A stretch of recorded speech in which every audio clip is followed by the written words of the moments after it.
Question number कहता है यहाँ से, if the root of the equation x square plus x plus k equals to 0 are real and unequal, then the roots of the equation x square minus root 4 root k x plus 1 equals to 0 is, मतलब एक समीकरण दिए गए उसके root real और unequal है, दूसरे समीकरण के रूट हमें बताने हैं कैसे होंगे। तो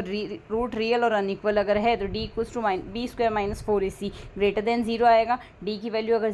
ग्रेटर देन 0 आएगी तो रियल और अनइक्वल रूट होंगे, तो B square minus 4ac, B square की वैल्यू है 1 माइनस 4 इंटू ए की वैल्यू है 1, सी की वैल्यू है के, तो 1 माइनस 4 के मस्ट बी ग्रेटर देन 0 आएगा, तो 4 के लेस देन 1 आ रहा है, तो के मस्ट बी लेस देन 1/4 आ गया, के की वैल्यू लेस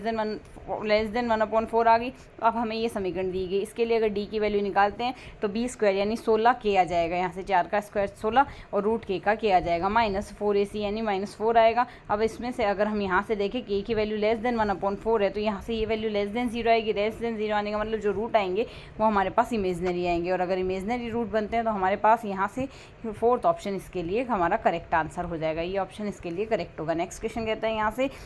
यदि समीकरण हमें यहाँ से दी गई a x square plus b x plus c equals to 0 के मूल हमारे पास के अपॉन के माइनस 1 है और के प्लस 1 अपॉन के है, जहाँ हमारे पास के की वैल्यू 0 1 के अलावा आर से कुछ भी हो सकती है, तो ए बी सी के वर्गों का योग हमें बताना है। अब यहाँ से अगर इस क्वेश्चन को देखें तो इसके केस में हम काउंटर एग्जाम्पल से काम में लेते हैं, हम के की वैल्यू सीधी सीधी 2 रख देते हैं, जैसे ही के की वैल्यू 2 रखेंगे एक रूट तो आएगा 2, दूसरा रूट आएगा 3/2, तो यहाँ से के माइनस 2 और के माइनस 3/2 इक्वल्स टू 0, ये पॉलिनोमियल बन जाएगा, इसको सॉल्व कर लेते हैं। सॉल्व करने से 2x square minus 7x plus 6 equals to 0 आएगा, मतलब ए की वैल्यू 2 आ रही है, बी की वैल्यू -7 आ रही है, सी की वैल्यू 6 आ रही है, तो अगर a square plus b square plus c square निकालें वैल्यू 89 आ रही है। अब अगर ऑप्शन से कंपेयर करें हमारे पास चारों में से कोई सा ही ऑप्शन मैच नहीं हो रहा, तो ये क्वेश्चन गलत होना चाहिए, पर आरपीएस ने इसका करेक्ट आंसर दिया है, बट यहाँ से इस प्रोसेस से तो ये क्वेश्चन गलत होगा काउंटर एग्जाम्पल से, चारों में से भी कोई सा भी ऑप्शन हमारे पास मैच नहीं होता है। नेक्स्ट क्वेश्चन हमें यहाँ से कहता है, नेक्स्ट क्वेश्चन इसके लिए अगर देखें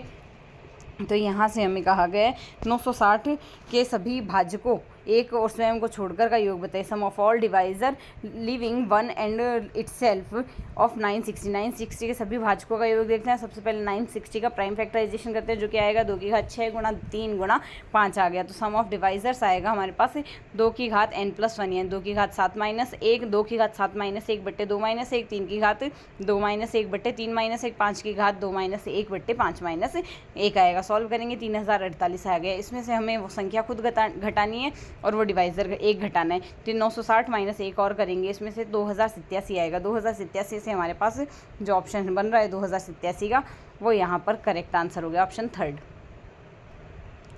थर्ड यहाँ करेक्ट हो गया।